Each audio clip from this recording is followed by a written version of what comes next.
Good morning everyone. मैं Rohit Kumar electronics drawing and drafting के part 2 के वीडियो में, जिन्होंने पार्ट 1 में नहीं देखा है वो जाके देख लें। उसमें हम लोगों ने एक पैसिव डिवाइस के बारे में जाना था, रेसिस्टर, उसका कोडिंग, इंडक्टर, कैपेसिटर और ट्रांसफार्मर पढ़ा था।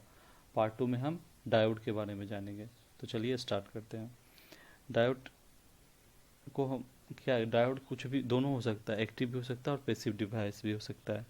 जो diode negative differential resistance show करता है या एम्पलीफिकेशन प्रॉपर्टी शो करता है या वोल्टेज सोर्स की तरह काम करता है, उसको हम क्या कहेंगे एक्टिव डायोड। और बाकी सबको क्या कहेंगे, पैसिव डायोड। तो जैसे हम लें एग्जांपल, तो जेनर डायोड क्या है, वोल्टेज सोर्स की तरह, रिवर्स बायस में एज ए वोल्टेज सोर्स की तरह काम करता है। गन डायोड, स्कॉट की डायोड, ये सब क्या है, निगेटिव डिफरेंशियल रेसिस्टेंस शो करता है। तो इसीलिए ये सब क्या किस में आएगा, हमारा एक्टिव डायोड में आएगा, एक्टिव डिवाइस में आएगा। अब पैसिव डायोड क्या होगा, जो नॉर्मल हमारा पी इंजेक्शन डायोड है या आइडियल डायोड की बात करेंगे, जिसमें कोई इंटरनल एम्पलीफिकेशन प्रॉपर्टी कुछ भी नहीं होता, उसको क्या कहेंगे, वो आता है पैसिव डायोड में। अब डायोड क्या है, पहले डायोड का डिफिनेशन है। Diode is a semiconductor material. क्या है, सेमी कंडक्टर मटेरियल। अब सेमी कंडक्टर मटेरियल क्या होता है वो जानेंगे। Made up of P type N type semiconductor. P type N type semiconductor क्या होता है ये जाएंगे। इसीलिए क्योंकि डायोड एक सेमीकंडक्टर मटेरियल है जो पी टाइप और एन टाइप सेमीकंडक्टर से बना है, इसीलिए हम इसको क्या कहते हैं, पी एन जंक्शन डायोड भी कहते हैं, पी एन जंक्शन डायोड भी करते हैं। तो अब हम इसमें क्या क्या हमें जानना होगा, पहले सेमीकंडक्टर मटेरियल क्या होता है, वो बाकी सब मटेरियल से कैसे अलग होता है। जो हमारा नॉर्मल मटेरियल हम जानते हैं, इंसुलेटर और मेटल या इंडक्टर कंडक्टर कर सकते हैं, उससे कैसे अलग हो सकता है, सेमीकंडक्टर मटेरियल होता है। और फिर पी टाइप एन टाइप क्या होता है, ये सब इसके बारे में हम जाएंगे। तो यहाँ एक चार्ट है, मेटल, इंसुलेटर और सेमीकंडक्टर के बीच में कुछ डिफरेंस को बताया गया है जो मेन है। तो मेटल क्या होता है, very good conductor of current होता है। मेटल में आप जानते हैं कि मेटल से करंट इजीली पास होता है, जैसे आयरन उरन हुआ, ठीक है। फिर क्या है, इंसुलेटर क्या होगा, वो बैड करंट ऑफ कंडक्टर होता है, वो उससे करंट पास नहीं हो सकता। सेमीकंडक्टर का क्या है, कंडक्टिविटी इन दोनों के बीच ला करता है, मेटल से ज़्यादा और इंसुलेटर से कम होता है इसका कंडक्टिविटी। मतलब वो लाइक कर सक इसमें कंडक्ट करंट पास करेगा, लेकिन कुछ कंडीशंस पे। अब देखो, मेटल में कौन सा बॉन्डिंग होता है, मेटालिक बॉन्डिंग होता है। इंसुलेटर में क्या होता है, आयोनिक बॉन्डिंग होता है। लेकिन सेमीकंडक्टर में क्या होता है, कोवेलेंट बॉन्डिंग एग्जिस्ट करता है। मेटल का जो सारा वो जिसका वैलेंस इलेक्ट्रॉन लेस देन 3 है वो मेटल कैटेगरी में आता है। जिसका 7 या 8 है वो क्या है, इंसुलेटर में आता है। और जिसका 4 है वो सेमीकंडक्टर डिवाइस करते हैं उसको, ठीक है। एनर्जी गैप की बात करें तो मेटल एनर्जी गैप क्या होता है, एक वैलेंस बैंड होता है और एक कंडक्शन बैंड होता है। उन दोनों के बीच का जो गैप होता है उसको एनर्जी गैप कहते हैं। तो जो एनर्जी गैप जो है मेटल में वो 0 इलेक्ट्रॉन वोल्ट होता है, और जो एनर्जी गैप होता है 5 इलेक्ट्रॉन वोल्ट से ज़्यादा होता है इंसुलेटर में। ये इतना ज़्यादा एनर्जी गैप होता है कि अगर चाह के भी, सब शुरू में एटम जो होता है वैलेंस बॉन्ड में होता है, लेकिन जब मेटल की बात करें तो वो वैलेंस बैंड और कंडक्शन बैंड एक दूसरे से इतना पास होते हैं कि हम ही नहीं कह सकते कि वैलेंस बैंड कंडक्शन बैंड एक ही बात हो गया। लेकिन अगर इंसुलेटर की बात करें तो 5 इलेक्ट्रॉन वोल्ट इतना ज़्यादा एनर्जी हो जाता है कि उसको पार कर पाना मुश्किल होता है। इसीलिए क्या होता है, इंसुलेटर में कंडक्शन प्रोसेस नहीं होता है। लेकिन वहीं अगर सेमीकंडक्टर की बात करें कि एनर्जी गैप क्या होता है, 0.7 से 1.1 इलेक्ट्रॉन वोल्ट होता है। इलेक्ट्रॉन वोल्ट एनर्जी का यूनिट है यहाँ। तो अगर हम मेटल का एग्जाम्पल की बात करें तो gold, silver, platinum, tungsten, aluminium, copper, iron और टीन, जिंक, ये सब मेटल का एग्जाम्पल तो आप बहुत जानते हैं। इंसुलेटर की बात करें तो वो भी बहुत जानते हैं, diamond, air, mica, ceramic, leather, wood, glass, SiO2, ये सिलिकॉन डाइऑक्साइड, ये इसको याद रखिएगा, बहुत बड़ा बहुत अच्छा इंसुलेटर है। इसका हम आगे भी यूज करेंगे, सिलिकॉन डाइऑक्साइड, ठीक है। सिलिकॉन को 1400 डिग्री सेंटीग्रेड पर हीट करके हम इसको बनाते हैं। अगर हम सेमीकंडक्टर की बात करें तो सिलिकॉन, जर्मेनियम और गैलियम आर्सेनाइड है, ठीक है। अब हम इसका नेक्स्ट स्लाइड चलते हैं। हम जान गए मेटल, इंडक्टर और इंसुलेटर और सेमीकंडक्टर के बीच में डिफरेंसेस क्या है। अब हम डायोड का नेक्स्ट टॉपिक पे जाते हैं। तो अब सेमीकंडक्टर का हम अभी बताया कि वैसा कोई भी सब्सटेंस जिसका इलेक्ट्रिकल कंडक्टिविटी करंट कंडक्टर और इंसुलेटर के कंडक्टिविटी के बीच में लाज करता है, उसको क्या बोलेंगे, सेमीकंडक्टर। जिसका इलेक्ट्रिकल कंडक्टिविटी करंट और इंसुलेटर के कंडक्टिविटी के बीच में लाई करता है, उसको बोलेंगे सेमीकंडक्टर। अभी हम आपको डिफरेंस में भी बताए थे। तो सेमीकंडक्टर दो तरह का होता है, एक होता है इंट्रिंसिक, एक होता है एक्सट्रेंसिक। इंट्रेंसिक सेमीकंडक्टर वो होता है जिसमें किसी भी तरह का इम्प्योरिटी जो नेचर में पाया जाता है, कुछ भी मिक्सअप नहीं है, जो उसको हम प्योर या नॉन डिजेनरेटेड सेमीकंडक्टर कहते हैं, एकदम प्योर जो होता है। और एक्सट्रेंसिक सेमीकंडक्टर वो होता है जिसमें हम डोपिंग करते हैं, कुछ मिला के उसको हम बनाते हैं। अब हम इंट्रिंसिक सेमीकंडक्टर को बात हैं, बोलता है in this type of semiconductor number of electrons will be equal to number of holes.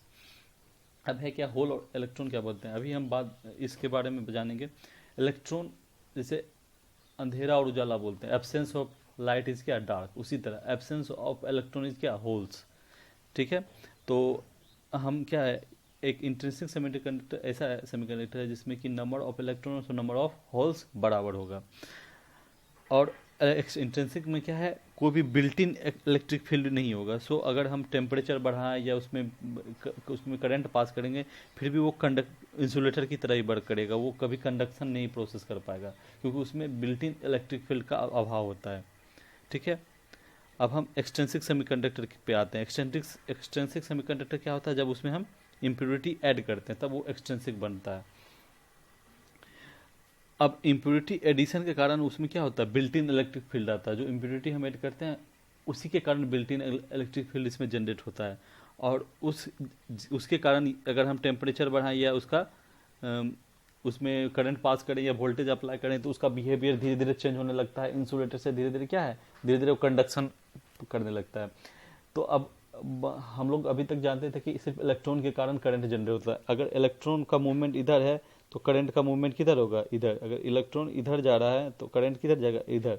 तो अगर इलेक्ट्रॉन होल का जो मूवमेंट होगा ना, इलेक्ट्रॉन के अपोजिट होगा, इधर होगा। और तो करंट का, लेकिन इसके कारण जो करंट प्रोड्यूस होगा उसका भी मूवमेंट इधर, ये आई ई है करंट इलेक्ट्रॉन के द्वारा, ये होगा आई एच, ये क्या है, होल का मूवमेंट। तो क्या है, जब सेमीकंडक्टर डिवाइसेस को का एक्सपेरिमेंट किया गया और देखा गया कि जो सेमीकंडक्टर डिवाइसेस में जो करंट हम लोग जैसे मेटल में निकालते थे फॉर्मूला से, तो देखिए जो इलेक्ट्रॉन जो करंट हमको आ रहा है उससे ज़्यादा आ रहा है। जो हम सोच रहे हैं कि इतना करंट आना चाहिए उसे बहुत कम, मतलब 10 एम्पेयर इलेक्ट्रॉन, हम इलेक्ट्रॉन को कंसीडर करके निकाल रहे हैं तो हम देख रहे हैं 10.2 एम्पेयर आ रहा है करंट। तो इतना जो स्लाइड चेंज है, तब पता चला कि अच्छा ये स्लाइड चेंज जो है वो होल्स के कंडक्टिविटी के कारण है सेमीकंडक्टर डिवाइसेस में करंट। तो ठीक है, तो यहाँ से हम जान गए कि जो हम इम्प्योरिटी ऐड करते हैं वो क्या होता है, built in electric field generate करता है, जिसके कारण कंडक्शन शुरू होता है। दो तरह का एक्सट्रिंसिक सेमीकंडक्टर होता है, एक एन टाइप और एक पी टाइप। एन टाइप तब कहेंगे जब इसमें मेजॉरिटी कैरियर इलेक्ट्रॉन हो और इसमें जब पेंटावलेंट इम्प्योरिटी ऐड किया जा रहा है। हम ये सब जानेंगे पेंटावलेंट इम्प्योरिटी क्या होता है, जिसमें वैलेंसी इलेक्ट्रॉन का क्या है, 5 हो। पी टाइप सेमीकंडक्टर क्या होता है, मेजॉरिटी कैरियर होल्स होगा, इसमें ट्राइवेलेंट इम्प्योरिटी रहेगा, जिसमें वैलेंस इलेक्ट्रॉन 3 हो। अब हम नेक्स्ट स्लाइड पे चलेंगे। अब अब डोपिंग हम जो कर रहे हैं, 3 तरह का डोपिंग करते हैं। एक होता है लाइटली डोप, जिसमें 1:10 मतलब 10 सिलिकॉन, अगर हम सिलिकॉन में डेप्ट कर रहे हैं सिलिकॉन सेमीकंडक्टर में, तो 10 अगर हम 10 हम सिलिकॉन एटम्स है तो उसमें एक वो इम्प्योरिटी ऐड करेंगे, तो हम उसको कहते हैं लाइटली डोप्ड। अगर इस कंडीशन में ने वो हमेशा के लिए वो तब भी इंसुलेटर की तरफ वर्क करेगा, इवन डोपिंग के बाद भी। मॉडरेटली डोप्ड क्या होता है, 1:10⁶, मतलब 10⁻⁶ एटम ऑफ सिलिकॉन जो सेमीकंडक्टर है उसमें हम एक इम्प्योरिटी ऐड करेंगे, तो वो उसको हम क्या कहेंगे, मॉडरेटली डोप्ड। ये होता है, इससे यहाँ से ये इंट्रिंसिक से एक्सट्रिंसिक बनना शुरू करेगा। यहाँ इंसुलेटर होता है और इसको हम इंट्रिंसिक ही मानेंगे कि प्योर ही है। और यहाँ से क्या होता है, उसमें थोड़ा built in electric field generate और ये कंडक्शन शुरू कर सकता है। तो ये क्या है, इंट्रिंसिक से एक्सट्रिंसिक बनना शुरू करता है। हाईली डोप्ड क्या कहता है, 1:10⁻³ को क्या कहेंगे, हाईली डोप्ड। मतलब हर एक 1000 एटम में एक इम्प्योरिटी अगर हम ऐड कर रहे हैं तो उसको क्या कहेंगे, हाईली डोप्ड। यहाँ तो बहुत अच्छा कंडक्शन होता है। तभी हम आपको बताएं कि सेमीकंडक्टर मटेरियल में 4 वैलेंस इलेक्ट्रॉन होता है। क्या क्या है, carbon, silicon, germanium, SN, PB। एक अब हम बोल सकते हैं कि कार्बन की क्यों नहीं हम यूज करते हैं, सिलिकॉन जर्मेनियम को हम 4 वैलेंस इलेक्ट्रॉन है तो हम मानते हैं क्या कि वो सेमीकंडक्टर मटेरियल है। तो कार्बन को हम क्यों नहीं मानते, तो उसका रीजन क्या है कि कार्बन क्या है, एक फॉर्म कार्बन का क्या है, डायमंड। एक फॉर्म कार्बन का क्या है, ग्रेफाइट। अगर हम कार्बन को हम डायमंड की बात करें तो कार्बन डायमंड के रूप में बहुत अच्छा इंसुलेटर है, और ग्रेफाइट के रूप में वो क्या है, अभी हम आपको एग्जांपल में दिखाए थे कि क्या डायमंड के रूप में बहुत अच्छा इंसुलेटर है, और ग्रेफाइट के रूप में क्या है, वो बहुत अच्छा कंडक्टर है। तो हम उसका बिहेवियर जो है ना अनप्रिडिक्टेबल है, वो हम बोल नहीं सकते हैं कि ये अभी कैसा बिहेव करेगा। इसीलिए हम अनरिलायबल और अनप्रिडिक्टेबल बिहेवियर के कारण हम उसको उस पर भरोसा नहीं कर सकते कि वो क्या कब क्या रूप दिखा रहा है। तो इसीलिए हम इसको सेमीकंडक्टर ये मटेरियल में नहीं रखते हैं। और सिलिकॉन और जर्मेनियम क्या है, सेमीकंडक्टर मटेरियल है। अब जो ट्राइवेलेंट, इसमें क्या है, चार वैलेंस इलेक्ट्रॉन है। ट्राइवेलेंट इम्प्योरिटी, सॉरी यहाँ पर हम ये ट्राइवेलेंट, यहाँ पेंटावेलेंट होगा। इसको चेंज कर लीजिएगा, ये क्या होगा, पेंटावेलेंट इम्प्योरिटी होगा। और पेंटावेलेंट में क्या होगा, 5 इलेक्ट्रॉन होगा, और ट्राइवेलेंट में क्या होगा, 3 इलेक्ट्रॉन होगा। तो हम लोग ट्राइवेलेंट में कौन कौन सा आता है, बोरोन, एल्यूमिनियम, गैलियम, इंडियम और टीआई। तो इसको हम लोग कैसे, बाल, गंगा, इंडियम, तिलक, ऐसे याद करते थे हम लोग। बाल गंगा, बाल गंगा, इंडियम, तिलक। और इसको क्या है, नॉर्थ पोल, एज, सब Bihar, nitrogen, phosphorus, arsenic, SB और बिस्मथ। इस तरह से हम लोग इसको याद करते थे। तो ये क्या है, ट्राइवेलेंट इम्प्योरिटी है। और इसको पेंटावेलेंट इम्प्योरिटी चेंज कर लीजिएगा, ठीक है, पेंटावेलेंट। हम आपको जो स्लाइड प्रोवाइड करेंगे उसमें पेंटावेलेंट लिखा मिलेगा, ओके। अब हम नेक्स्ट स्लाइड पे चलते हैं। ये हो गया। अब हम देखेंगे कि इंट्रिंसिक सेमीकंडक्टर क्या होता है। हम क्या बताते हैं, कोवेलेंट बॉन्डिंग होगा। तो हर एक का 4 होगा। तो ये देखिए पूरा कोवेलेंट बॉन्डिंग अच्छे से किया रहेगा, कोई भी हीट उट से टूटने का या चांस ही नहीं। इसीलिए इसमें क्या है, कोई भी कंडक्टिविटी नहीं है। अब हम बात करेंगे एन टाइप सेमीकंडक्टर का। एन टाइप सेमीकंडक्टर किससे बनता है, 5 पेंटावेलेंट इम्प्योरिटी जब ऐड करेंगे तो 4 तो अपना, जब हम एक एन टाइप जैसे सिलिकॉन में फॉस्फोरस हम ऐड किए तो एन टाइप के लिए 5 इलेक्ट्रॉन उसके पास है, तो 4 तो सिलिकॉन के साथ बॉन्डिंग कर दिया, एक फ्री इलेक्ट्रॉन बच गया। यही फ्री इलेक्ट्रॉन क्या है, built in electric field generate करता है। इसी के कारण अब क्या होगा, मूवमेंट है। ये क्या है, सरप्लस ऑफ इलेक्ट्रॉन है। इसीलिए एन टाइप में क्या हम बताए थे कि इलेक्ट्रॉन के मूवमेंट के कारण हमारा कंडक्शन होता है। तो यही फ्री इलेक्ट्रॉन जब मूव करेगा तो हमारा कंडक्शन, ये मूव करके किसी और के साथ बॉन्डिंग बनाएगा, फिर वो मूव करेगा, इस तरह से हमारा कंडक्शन स्टार्ट होता है। और हम पी टाइप में देखेंगे तो पी टाइप में क्या है, पी टाइप में क्या है, एक होल से, इसमें 3 ही है तो 3 तो बॉन्ड बना लेगा, एक खाली रह जाएगा। अब इस खाली जो प्रेजेंस ऑफ होल है, इस ये मूवमेंट करेगा। तो इस प्रेजेंस ऑफ होल के मूवमेंट के कारण करंट जनरेट होगा। तो इसीलिए पी टाइप का में हम क्या बताए थे कि होल्स के मेजोरिटी करंट होता है, उसी के मूवमेंट के कारण करंट जनरेट होता है। तो एन टाइप में करंट ज़्यादा होगा क्योंकि इलेक्ट्रॉन का मूवमेंट फास्ट होता है होल से, ठीक है। तो इसीलिए एन टाइप का में जो करंट प्रोड्यूस होगा वो ज़्यादा होगा पी टाइप से। अब हम डायोड के बारे में और जानते हैं कि क्या क्या इसका यूज़ क्या है। It is a semiconductor device formed by joining P type and N type semiconductor. हम जान गए पी टाइप एंड सेमीकंडक्टर क्या होता है, pentavalent impurity, sorry trivalent impurity add करके होता है। एन टाइप क्या होता है, पेंटावेलेंट से इम्प्योरिटी। पी टाइप में क्या होता है, होल्स मेजोरिटी कैरियर होता है। एन टाइप में क्या होता है, इलेक्ट्रॉन्स होता है। उन दोनों को ज्वाइन करने से हमको क्या मिलता है, डायोड, जिसको हम बोलते हैं पी एन जंक्शन डायोड। इसका यूज हम देखते हैं, ये रेक्टिफायर में यूज होता है, स्विच में यूज होता है, एम्पलीफायर एज एन एम्पलीफायर होगा। ये एक नॉन लीनियर डिवाइस, इसका वी आई करेक्टरिस्टिक ये होता है, ये बढ़ता जाएगा वी आर। जब ये सिलिकॉन का बताना है, जब 0.7 वोल्ट होगा उसके बाद ये एकदम सडन चेंज लेगा। और जब जर्मेनियम होगा तो ये 0.2 से 0.3 के बीच में सडन चेंज लेगा, ठीक है। रिप्रेजेंटेशन की बात करें तो डायोड क्या है, इस तरह से रिप्रेजेंट होता है, इधर प्लस होता है, इधर माइनस। और अगर प्रैक्टिकल में देखें तो ये होता है डायोड, ठीक है। इसको एनोड कहते हैं, इसको कैथोड कहते हैं। अब हम जाएंगे, ठीक है, डायोड का सिंबल हम लोग जान गए। अब हम डायोड में जानेंगे कि बाइसिंग कैसे होता है। देखो डायोड क्या है, एक ही डायरेक्शन में फ्लो करंट अलाउ करता है, दूसरे डायरेक्शन में नहीं करता है। और जो डायोड में जो वोल्टेज अप्लाई करते हैं उसको हम बाइसिंग वोल्टेज कहते हैं। डायोड दो तरह का बाइसिंग होता है, एक होता है फॉरवर्ड बाइसिंग, अगला हम स्लाइड में देखेंगे रिवर्स बाइसिंग। फॉरवर्ड बाइसिंग क्या होता है कि अगर जैसे डायोड का एन रीजन है, पी एन है तो एन है, ये पी है। तो पी में जब बैटरी है ये है, और ऐसे बैटरी का सिंबल होता है। तो जो बड़ा वाला होता है उसको हम पॉजिटिव साइड बोलते हैं, और जो छोटा वाला होता है उसको हम बोलते हैं निगेटिव। बैटरी में 2 टर्मिनल होगा ना, एक पॉजिटिव एक निगेटिव, तो बड़ा को पॉजिटिव कहेंगे और निगेटिव। तो जो पी साइड है वो जो बैटरी का पी टर्मिनल बड़ा वाला ऐड है, और एन साइड छोटा वाला, तो हम क्या कहेंगे, फॉरवर्ड वाइस है। यहाँ देखिए पी है रीजन, यहाँ पी रीजन है, ये पी है, तो इसे कनेक्ट क्या है, बड़ा वाला पॉजिटिव पॉजिटिव से कनेक्ट है, निगेटिव निगेटिव से कहेंगे, फॉरवर्ड कंडीशन बोलेंगे। इसमें क्या होता है, फॉरवर्ड कंडीशन में क्या होता है, जो इसको हम बोलते हैं पी एन जंक्शन। यहाँ जंक्शन फॉर्म हो रहा है, इधर पी है इधर एन, ये क्या है, जंक्शन फॉर्म हो रहा है। तो विड्थ ऑफ जंक्शन क्या होता है, स्मॉल हो जाता है। अब कंडीशन कंडक्शन इसमें डायोड में कैसे लेता है, एन है, इधर से एन है तो इधर से क्या आएगा, हमको इलेक्ट्रॉन आएगा, ठीक है, इधर से इलेक्ट्रॉन आएगा, इधर से क्या होगा, इधर से मूव करेगा होल्स।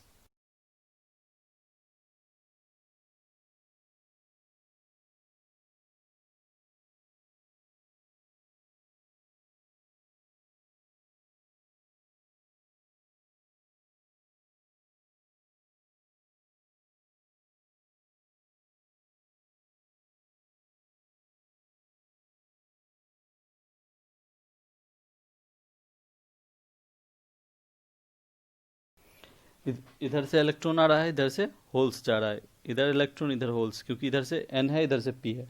अब करंट तो इधर से फ्लो करेगा, तो होल्स का डायरेक्शन यही होगा, लेकिन इलेक्ट्रॉन का डायरेक्शन उल्टा होगा करंट का, अभी हम आपको बताएं। अब देखिए यहाँ पर ऑलरेडी एन एन रीजन है, एन टाइप, यहाँ इलेक्ट्रॉन ज़्यादा है, इधर से और इलेक्ट्रॉन हमको मिल रहा है, तो यहाँ बहुत ज़्यादा इलेक्ट्रॉन हो जाएगा, तो डेंसिटी के कारण लो की तरफ फ्लो करना शुरू करेगा, इधर इलेक्ट्रॉन फ्लो करना। उसी तरह होल्स का होगा, यहाँ होल्स ऑलरेडी ज़्यादा है, इधर फ्लो करना चाहेगा, तो ये जो रीजन है यहाँ पर आकर क्या होगा, दोनों कंबाइन होगा, कुछ रिकम्बिनेशन ओकर होगा, जिससे हीट रिलीज होगा। तो पी एन जंक्शन पे क्या होगा, दोनों कंबाइन होगा, और लेकिन कुछ कुछ रिकम्बिनेशन, लेकिन सब बाकी क्या होगा, एन से पी में जाएगा, और होल्स क्या होगा, पी से एन में आएगा। तो जो एन से पी में जा रहा है, पी से एन में जा रहा है, उसके कारण क्या होगा, कंडक्शन टेक्स प्लेस होगा, और उसी के कारण इसमें पी एन जंक्शन में क्या है, ये विड्थ छोटा हो जाएगा और वो कंडक्शन करना शुरू करेगा। ठीक है, अब हम नेक्स्ट स्लाइड चलते हैं। रिवर्स बायसिंग, रिवर्स बायसिंग क्या होता है, रिवर्स बायसिंग उसमें क्या था, पी टी को पॉजिटिव टर्मिनल और एन को निगेटिव से कर देते हैं। यहाँ क्या है, पी टाइप सेमीकंडक्टर को निगेटिव और एन टाइप को पी से कर देंगे, तब हो जाएगा। अब इसमें क्या है, करंट इधर है, करंट इधर फ्लो करेगा, इलेक्ट्रॉन इधर जाएगा और होल्स इधर जाएगा। अब इधर से होल्स जा रहा है, तो ये क्या है, जो इलेक्ट्रॉन इसमें है इधर आके होल्स का कंबाइन करेगा, होल्स और इलेक्ट्रॉन्स कंबाइन होकर न्यूट्रल होना शुरू करेगा। इधर से इलेक्ट्रॉन जा रहा है, इधर भी यही होगा कि इधर का होल्स, इधर से जो इलेक्ट्रॉन आ रहा है उससे कंबाइन हो रहा है, तो ये क्या, इधर इधर का यहाँ का सारा इधर ड्रिफ्ट होगा, यहाँ का सारा इधर होगा, तो इसीलिए जो है विड्थ इंक्रीज होगा। उसमें क्या हो रहा था, फॉरवर्ड वाइज में ऐसे मूव कर रहा था, तो विड्थ डिक्रीज हो रहा था, इसमें मूवमेंट कैसा, उल्टा ऐसे मूवमेंट हो रहा है, तो इसका है विड्थ इंक्रीज कर रहा है। तो इस तरह से रिवर्स बायस में क्या है, कंडक्शन नहीं होता है, और आइडियल केस देखें तो ओपन सर्किट की तरह वर्क करता है, और वो शॉर्ट सर्किट की तरह, फॉरवर्ड बायस शॉर्ट सर्किट की तरह। ये था आपका बेसिक। अब हम आपको जो एग्जाम का रिलेटेड है वो इंपॉर्टेंट चीज़ बताते हैं, डायोड और उसका सिंबल। स्टैंडर्ड डायोड का हम सिंबल आपको बता चुके हैं, जेनर डायोड, इसी स्टैंडर्ड डायोड में हम जेड लिख दें तो वो जेनर डायोड हो जाता है। उल्टा जेड, उल्टा भी लिख सकते हैं, ये डायोड है, ये ऐसे जेड भी लिख सकते हैं आप, वो भी है। ठीक है, आपको हो गया जेनर डायोड। अब इसको होता है स्कॉटकी डायोड। स्कॉटकी डायोड का ये सिंबल हुआ, एस टाइप का एस लिख दीजिए, थोड़ा सा ऐसे ऐसे ऐसे करके एस लिख दीजिए, हो गया स्कॉटकी डायोड। ठीक है, अब light emitting diode, light emit होगा, जाए, लाइट इमिट मतलब क्या हुआ, जाना, छोड़ना, तो इमिट का मतलब बाहर की तरह जा रहा है, तो ये सिंबल हुआ लाइट इमिटिंग डायोड। ठीक है, नेक्स्ट हम स्लाइड चलते हैं। अब क्या है, उसी में लाइट, अब फोटो डायोड। अब हम अभी रेसिस्टर में आपको बताए थे कि फोटो मतलब होता है फोटो एनर्जी, तो उस पर पड़ेगा, लाइट इमिट क्या होगा, बाहर जाएगा, इमिट करेगा, और फोटो डायोड में क्या होगा, उस पर फॉल करेगा, तभी कंडक्ट होगा। ये हो गया टनल डायोड। एक हम डायोड में टनल टाइप इस तरह का बना देंगे, उसका क्या हो गया, टनल डायोड। और वेक्टर डायोड, तो वेक्टर डायोड में क्या होगा, डायोड, डायोड का पॉजिटिव टर्मिनल ऐसे होगा, और वेरेक्टर को ये भी कहते हैं वेरिएबल कैपेसिटर, तो एक कैपेसिटर बना देंगे, हो गया वेरेक्टर डायोड। ठीक है, इस तरह से डायोड बन गया, वेरेक्टर डायोड हो गया। अब हम नेक्स्ट स्लाइड मूव करते हैं, और ये आपका इतना टाइप का डायोड था। तो आपका एग्जाम के लिए ये सारे डायोड का इम्पोर्टेंट है कि किस तरह से वर्किंग है डायोड का, तो वो एक बार डायोड समझ लीजिए, एन टाइप पी टाइप क्या होता है, उसके बाद इसका सारा सिंबल याद कर लीजिए। That's all for today class, thank you.